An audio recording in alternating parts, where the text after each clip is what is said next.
Sourate numéro 34, à partir du verset 28. 34, Saba. La reine de Saba. À partir de 28. Du verset 28. On passe la lunette. Comment? J'ai pas de lunette, je vois pas le. 431. La page 431. 431.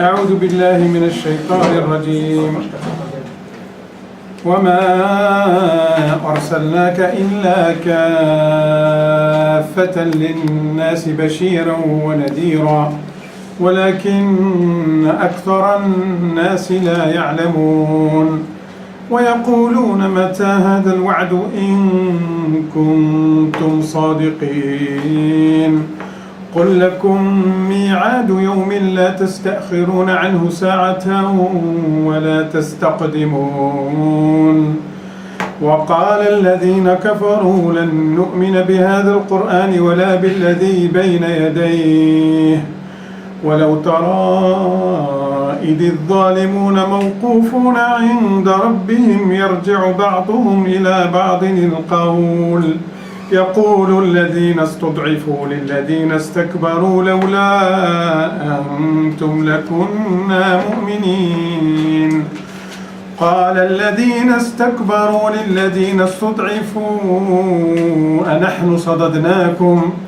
أنحن صددناكم عن الهدى بعد إذ جاءكم بل كنتم مجرمين وقال الذين استضعفوا للذين استكبروا بل مكر الليل والنهار إذ تأمروننا أن نكفر بالله ونجعل له أندادا وأسروا الندامة لما رأوا العذاب وجعلنا الأغلال في أعناق الذين كفروا هل يجزون إلا ما كانوا يعملون صدق الله العظيم. بسم الله الرحمن الرحيم الحمد لله رب العالمين وصلى اللهم وسلم وبارك على سيدنا محمد وعلى آله وصحبه. Aujourd'hui on va traiter d'une problématique coranique.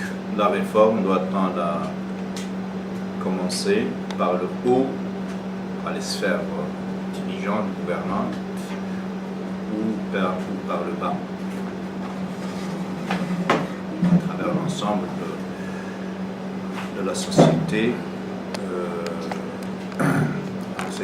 C'est un débat qui a eu lieu entre les réformateurs de l'islam.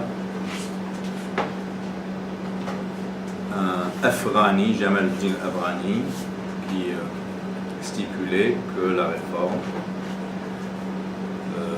doit commencer par le haut, parce que les gens sont sur la religion de leur roi, An-Nasu ala dini mulukihim.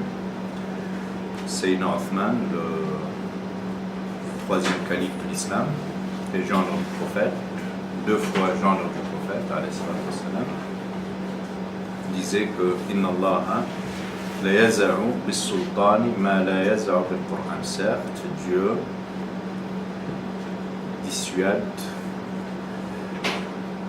par l'effet du pouvoir plus qu'il ne le fasse par l'effet du Coran. Donc, les lois promulguées par les autorités ont plus d'efficacité que les seules prêches, les bonnes paroles des prédicateurs, quand bien même celles-là, les paroles se trouvent légitimées par le Coran. Il y a l'élément de la contrainte, il y a l'élément de la violence légitime utilisée par les autorités légitimes pour faire respecter des réformes et des lois. C'était l'avis de Jamal al-Din Abrani, son disciple Mohamed Abdou, rahimahullah. C'était vers la fin du 19e siècle. Mohamed Abdou était mort en 1905. Son enseignant, son prof, son maître à penser, quant à lui, était décédé en 1897-98. Voilà. Il y a à peine un espace de 7 ans entre le décès des deux figures emblématiques. Donc son disciple lui a pris le contre-pied, si vous voulez, a pris le contre-pied de cette thèse et a consacré le plus gros de sa vie à démontrer que la réforme doit commencer par le bas parce que les équipes dirigeantes, les autorités, la sphère qui guide l'opinion publique, qui guide le grand peuple, elle-même n'est que la sécrétion de l'ensemble de la Ummah.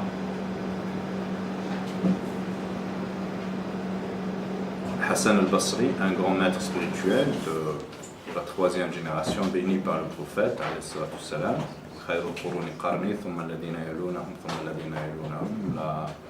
meilleure génération, c'est la mienne, disait le prophète, celle qui suit et celle qui suit la suivante. Et donc les 3 moments de l'histoire qui nous servent d'exemple et de modèle à suivre. Donc ce monsieur, Hassan Basri, a assisté à une gouvernance tyrannique, dictatoriale. C'est un paradoxe. Au moment même où l'islam conquérait les espaces, les cœurs et les consciences, les équipes dirigeantes, les élites qui dirigeaient la Ummah n'étaient pas légitimes. Donc ces élites avaient pris le pouvoir par la force et se sont maintenues par la force. Je vise les Omeyyades, la dynastie des Omeyyades, qui a régné pendant El-Fishar. Pourquoi je me rappelle de El-Fishar? Parce qu'on a fait dire à l'exégèse coranique Laylatul Qadri khayrun min al-Fishar, la nuit de la valeur du destin qu'on a traité ensemble. Je n'ai pas voulu vous entretenir sur cet aspect pour ne pas nous éloigner du sujet, mais je vous le dis aujourd'hui. Donc on a fait dire à un compagnon que El-Shahr, c'est 1000 mois. 1000 mois, c'est exactement la durée du règne des Omeyyades. Voilà, en fait, c'est le prophète, mais je vous préviens que c'est un hadith apocryphe. On a beau essayer de l'authentifier, mais c'est la règle. Tout ce qui est politique en matière de hadith, il faut le prendre avec des pincettes. Quand bien même on viendrait par la suite essayer de l'authentifier, n'est-ce pas, de faire dans la rhétorique de ilm al-rijal, jarh al-ta'dil. Donc dès lors qu'il s'agisse de faire l'éloge d'un compagnon ou de discréditer notre compagnon, il faut le prendre avec des pincettes. N'est-ce pas? Le prophète n'est pas là pour distribuer des jugements, n'est-ce pas, de valeur d'entre ses compagnons, alayhi salatu wassalam. Donc le prophète aurait eu une prémonition dans laquelle il aurait, vous voyez, dans laquelle il aurait vu des Omeyyades se succéder sur son minbar, et il s'est réveillé en sursaut, en panique, comme s'il se réveillait d'un cauchemar. Parce qu'à l'époque, à la première époque, les Omeyyades étaient ceux qui ont livré combat, bataille contre le prophète, alayhi salatu wassalam. Tous les versets qui ont parlé de résistance, de désobéissance, de contradiction au prophète, alayhi salatu wassalam, venaient justement de ces gens-là, les Omeyyades. Voilà. Et le prophète, à son réveil de ce songe, si vous voulez, nocturne ou diurne, aurait eu la révélation de cette sourate de Qadr. Sourate al-Qadr, la sourate numéro 97. Le Coran, c'est vers la fin, et dans laquelle Allah subhanahu wa ta'ala le conforte, le soulage pour lui dire que cette nuit ne t'en offusque pas. Hein. Cette nuit du destin, elle vaut mieux que les 1000 mois de règne des Omeyyades. Voilà, c'est les Omeyyades, après avoir usurpé, spolié le pouvoir, n'est-ce pas, loin de la concertation, de la délibération de la Ummah, ils ont essayé rétroactivement de trouver une légitimation à leur règne. Donc, c'est vrai que c'était pas le règne rêvé par les musulmans, mais c'était le destin d'Allah. Ça, c'est autre chose. Si on montera un cours théologique, Inch'Allah, pour parler des sectes de l'islam, on verra que le déterminisme religieux, le fatalisme religieux, a vu ses premiers jours lors du règne des Omeyyades. Ma shi'ta anta la ma sha'atil aqdaru fahkum fa anta al-wahidul qahhar, disait un poète à l'endroit d'un sultan, d'un calife, d'un tyran en fait. Les décrets, les destins sont ce que toi tu as décrété et pas Dieu. Dirige et règne, c'est toi l'omnipotent.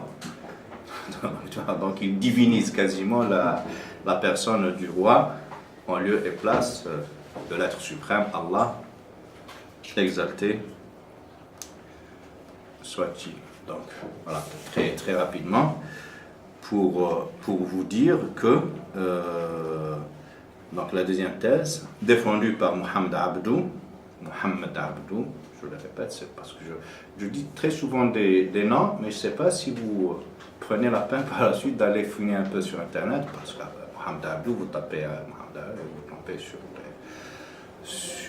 des Inch'Allah, c'est quelqu'un qui a fait de l'interreligieux, qui a parlé du christianisme d'une manière très réfléchie, il a eu une approche très scientifique du Coran, il a eu des ijtihadat, donc des efforts interprétatifs dignes d'un mujtahid. Et surtout, si on remarque qu'avant lui et pendant des siècles, la dynamique de l'ijtihad, de l'effort interprétatif, s'est estampée pendant une longue nuit de paresse intellectuelle. Disait Malik ibn Nabi dans ses livres sur la civilisation, la période post-Almohade. Il y a Almoravide et Almohade, c'est après Al-Muwahhidine, c'est une dynastie, voilà, c'est-à-dire pendant 4-5 siècles de sclérose, de stagnation et d'absence quasiment totale de l'effort interprétatif du texte. Les gens, pendant 4 siècles, se sont contentés des solutions apportées par les siècles précédents. Le colonialisme n'était pas arrivé comme ça, n'était pas une fatalité, si vous n'était pas survenu de nulle part, s'il n'y avait pas colonisabilité, qui était elle-même le fruit d'une longue occultation de l'intelligence, de l'effort, de l'interprétation de nos textes. Encore une fois, colonisabilité, ce terme, c'était une invention de Malik ibn Nabi, ce penseur algérien, justement, qui a écrit un livre, c'était un écrivain mien. Après, il y a beaucoup d'écriveurs et très peu d'écrivains. Lui, c'était un grand auteur, un philosophe de l'histoire, quelqu'un. Donc, il a écrit un livre intitulé la colonisabilité. Et là, Inch'Allah, il sera question justement lors de ce cours en partie de cette colonisabilité. Inch'Allah. Donc, Mohamed Abdou a pris, comme je viens de l'expliquer, le contre-pied de son maître spirituel, Al-Afrani, pour nous dire que toute réforme ne peut venir que par le bas, n'est-ce pas?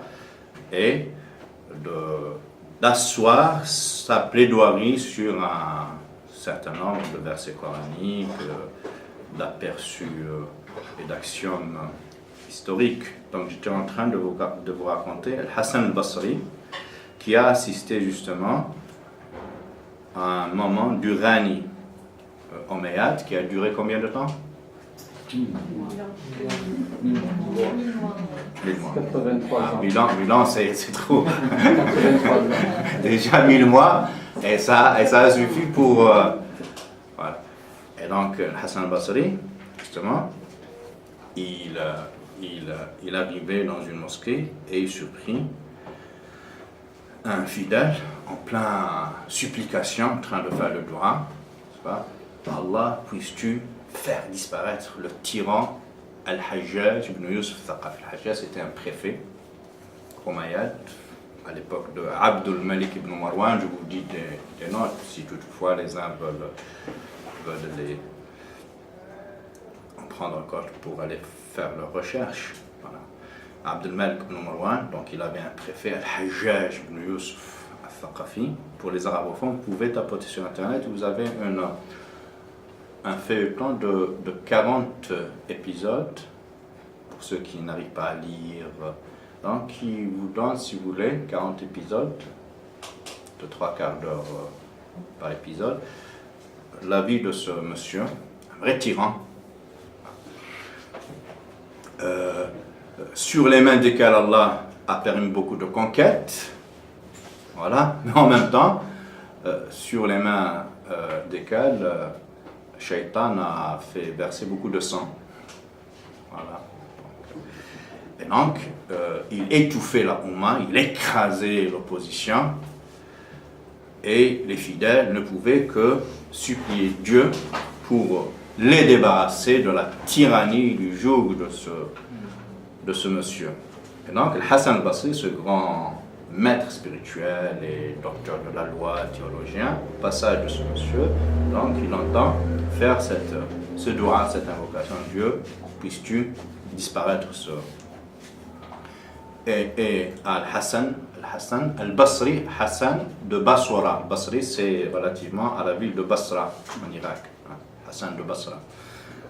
Donc, il interpelle le monsieur, ne recommence plus jamais ce dua, il lui dit, parce que je crains sur vous que si Dieu fasse disparaître Al-Hajjaj, d'une manière ou d'une autre, en récupérant son âme ou en l'évinçant de quelque manière que ce soit, que vous soyez dirigés par des porcs et des singes.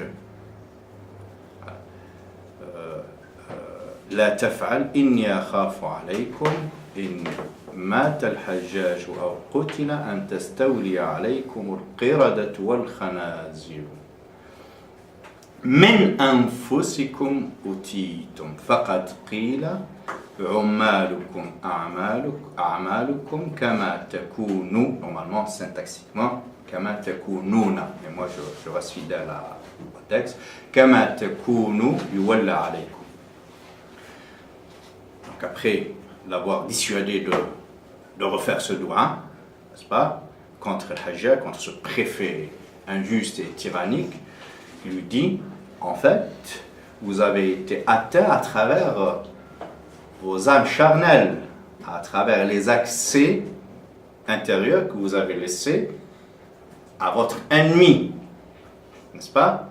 Ce n'est point l'autre, le comploteur, le conspirateur, le mal étranger, qui a eu raison de vous, mais le mal, il vient de vous, en fait. Men anfusikum utitum. Les points mortels sont intérieurs à vous et pas extérieurs. Ils ne vous viennent pas de l'ennemi extérieur, mais ils viennent de votre intériorité, donc de vos faiblesses intellectuelles, de votre manque de spiritualité, de votre indifférence religieuse, du peu d'usage que vous en faites de l'intelligence que Allah vous a donnée, mais toutes ces causes sont intrinsèques, sont inhérentes à la personne et pas étrangères à la personne. Et il dit, en bon connaisseur de l'âme humaine et des civilisations humaines, faqat qil, donc il ne dit pas que le prophète a dit, donc c'est l'histoire, ce sont des verdicts, si vous voulez, de l'histoire. Vous voyez que nos ancêtres, leur science ne se confinait pas exclusivement au Qala Allah et Qala Rasoul, comme essaye de nous le dire un certain nombre d'énergumènes qui se sont trompés de siècles. Aujourd'hui, tu leur parles de science, non. La science, c'est ce que Dieu a dit, ce que le prophète a dit. Tout le reste, c'est du verbiage, c'est de l'ordre de la niaiserie. Mais il continue à dire ça, il continuera à dire ça aussi longtemps que beaucoup de musulmans continueront à leur prêter leurs oreilles. Parce que le jour où les musulmans cessent de les écouter, de leur prêter crédulement et naïvement leurs oreilles, ils cesseront de vendre leurs manipulations et leurs imbécilités. Voilà, donc ce grand monsieur, très authentique, très... Donc, mais Ahl-Sunnah, quand on dit le Hassan Basri, donc là, vous êtes sur le consensuel, si vous voulez. N'est-ce pas? Hassan Basri, vous ne trouvez pas deux personnes polémiquer sur l'authenticité de cette sommité. Donc il dit, Faqatri, donc j'ai lu, on a dit dans l'histoire, les grands ulama de l'histoire, les philosophes de l'histoire, que vos préfets, Malikum al-Amil, c'est le préfet, Amil Fulan, Amil Marwan, Al-Sham, Al-Amil, c'est le préfet. Vos préfets sont la résultante de vos actions. Ummalukum a'malukum. Le préfet, en fait, c'est la résultante de l'ensemble des actions des citoyens qui constituent cette contrée. Voilà. Donc, s'il y a quelques préfets, dictateurs, injustes, tyranniques, ne vous en voudrez qu'à vous-même. C'est vos mauvaises actions, c'est votre passivité, c'est votre manque d'engagement dans les choses de la cité qui a fait que ces énergumènes prennent le pouvoir et vous fassent vivre leur arbitraire et leur caprice. Innama a'malukum a'malukum kama takununa yuwalla alaykum. Vos préfets, donc vos dirigeants, vos gouverneurs, seront à l'image des communautés que vous constituez. Les préfets sont la sécrétion, ils ne viennent pas de Jupiter, de Mars, de quelques lieux galactiques, mais ces dirigeants constituent une sécrétion, la sécrétion de l'ensemble de la Oumma. Donc au lieu d'aller chercher le mal ailleurs, essayer de faire porter le chapeau à l'autre, au complot, à la conspiration, à la fédération, au syndic du mal, du crime contre les amis de Dieu, il faut chercher plutôt en vous, dans votre sein, les dysfonctionnements, parce que vos dirigeants, en fait, sont le reflet et la résultante de l'ensemble de vos failles et de vos dysfonctionnements.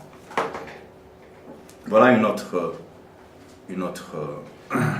hypothèse, une autre thèse, si vous voulez. On a une thèse, une antithèse, mais on peut, si vous voulez, les agréger en une synthèse, parce que loin de nous d'être dans l'exclusion, si vous voulez, de l'une ou de l'autre des deux thèses, mais c'est d'en faire une synthèse, parce que le Coran il nous parle justement des deux cas de figure.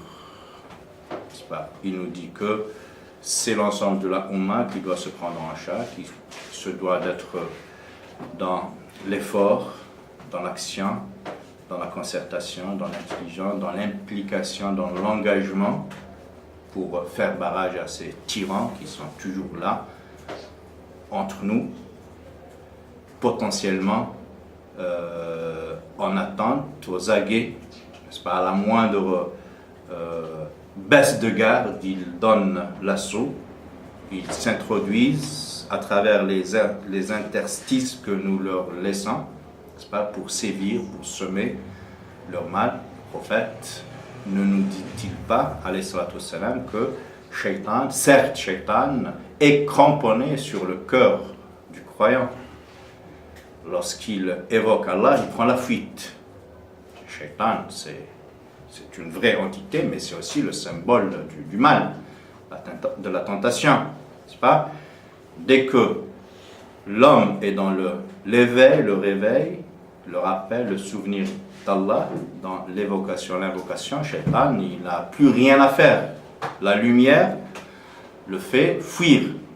Mais dès lors que, c'est le prophète qui dit, إن الشيطان جاثم بقلب ابن آدم إذا ذكر الله خنس وإذا غفل وسوس. Donc quand il est dans le souvenir d'Allah, il prend la fuite, mais dès qu'il baisse le bouclier de l'attention, de la vigilance, le souvenir d'Allah, Shaitan revient de plus belle et s'introduit par justement la nonchalance, l'indifférence qui est la nôtre, et fait répandre la pollution et le venin et tout le poison qui est le sien.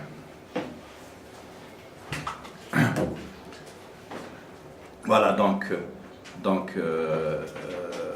l'idée que le Coran promeut, met en valeur, est que l'ensemble de la Ummah, tous niveaux confondus, tous les niveaux de la hiérarchie sociale, sont concernés par ce travail de vigilance, de réforme, d'engagement, d'implication. Bien sûr, chacun à mesure de sa responsabilité, à étendue de son niveau de responsabilité, nous dit le prophète, alayhi salatu wassalam, kullukum ra'in wa kullu ra'in mas'oulun an ra'iyati. Tout un chacun est un pasteur, un berger qui a en charge un troupeau, un cheptel, et chaque berger, chaque pasteur, sa responsabilité s'arrête aux confins de la taille de son cheptel, n'est-ce pas? Tu as 2 brebis, tu peux avoir 4 vaches, c'est une image, bien sûr, à l'endroit des pasteurs arabes, des bédouins à l'époque, mais qui peut être transposable à d'autres situations civilisationnelles. Et lui-même, le prophète, il nous donne un certain nombre d'exemples. Le père, le chef de famille, guillemets, parce que je n'ai plus le droit de dire chef de famille. Dans les lois françaises, on n'a plus le droit de dire chef de famille.